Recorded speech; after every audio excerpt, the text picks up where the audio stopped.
Hello, this is Alexa from Awakening Soul. Today, let's ask ourselves if we are swimming against the current, if we are fighting the flow of life. There are two things that I really want you to take away from today's video, and they are both concepts from Chinese medicine and Daoism. The first is Wu Wei, the second is Rebellious Qi.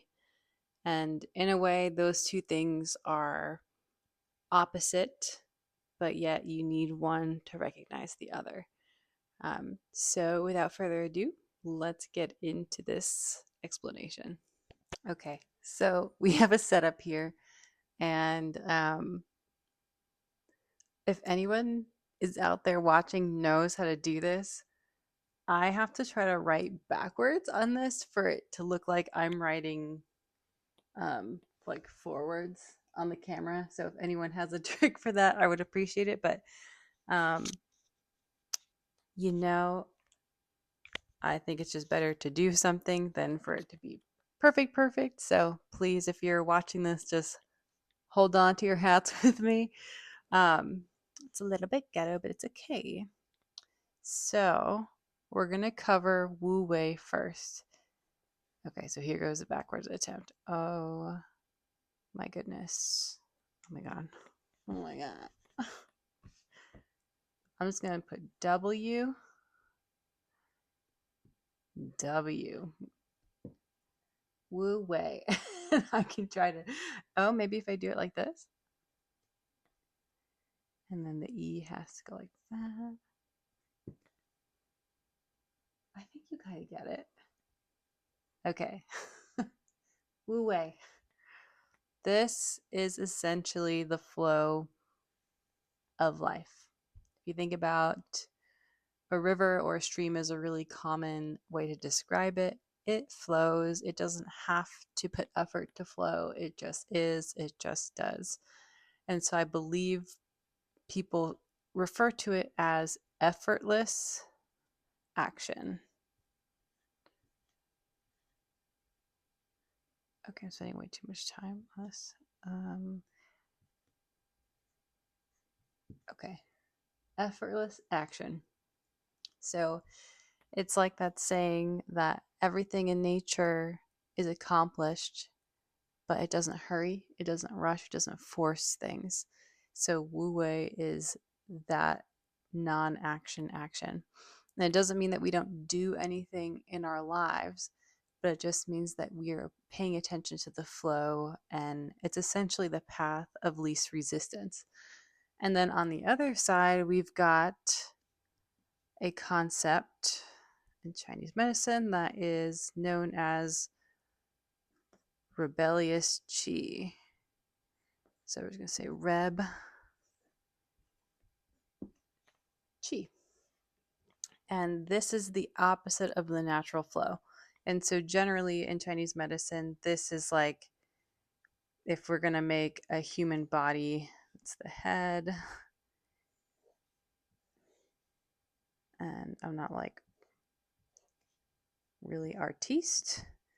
All right. If this is the mouth hole, and then we're taking in food, oxygen, all of that, it goes down into the body, goes towards the lungs, goes into the digestive tract, and then goes down. It's processed in the colon, and then it comes out of us in the lower jiao.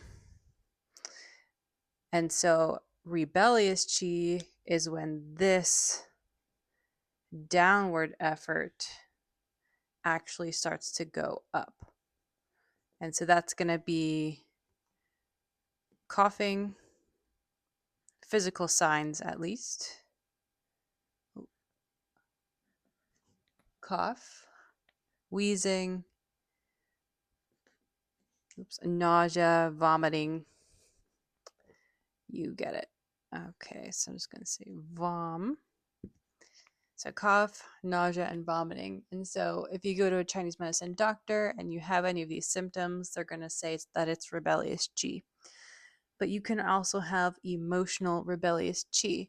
And for that, generally, you're going to have a lot of fight. You're going to be fighting the world.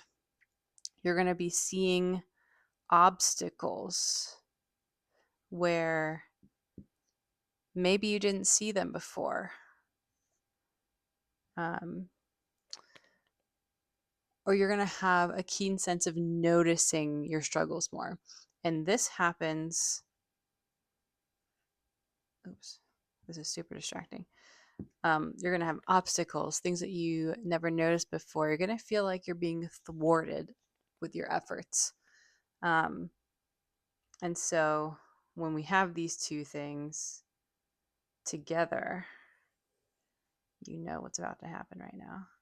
There we go. Yin and yang.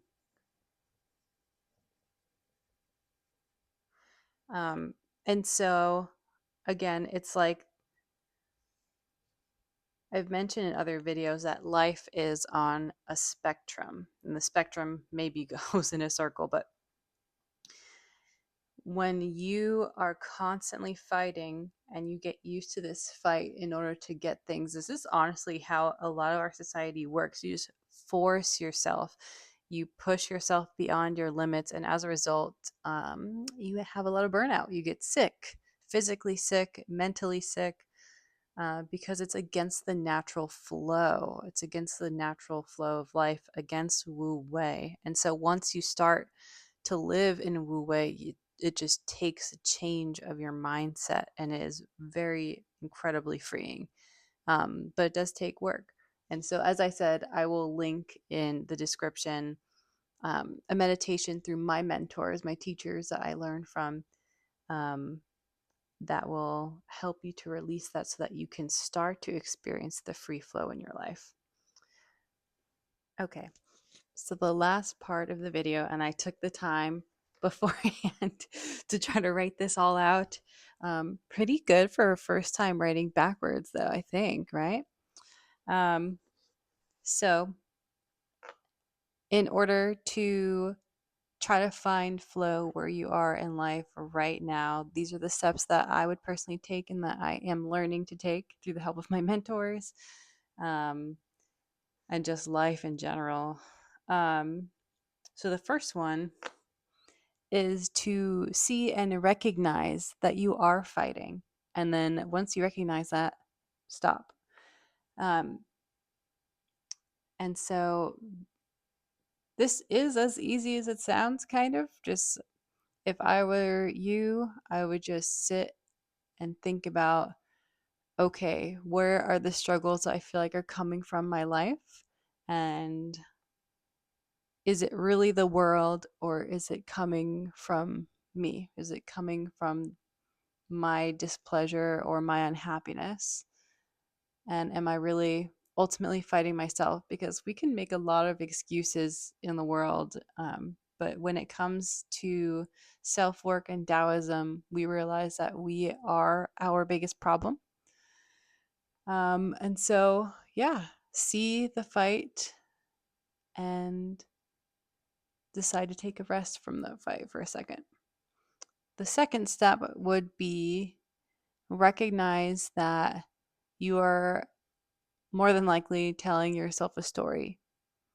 And the story could be, I can take something from my personal life right now. People aren't interested in hiring me right now because X, Y, and Z. Finding a job is really hard because of where I live. That's another story.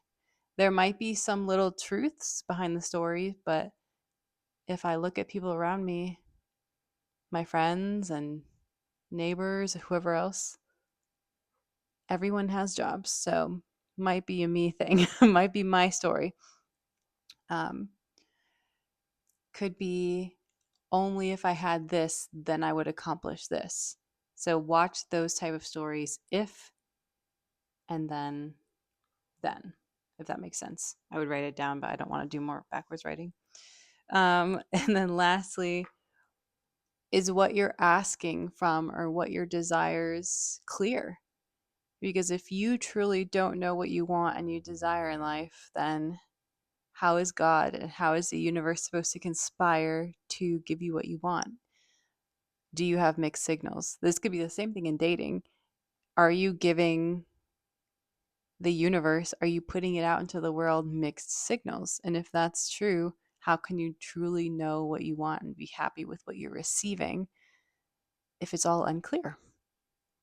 So that was today's lesson about fighting the flow and the flow in general. And I hope you loved it. Bye.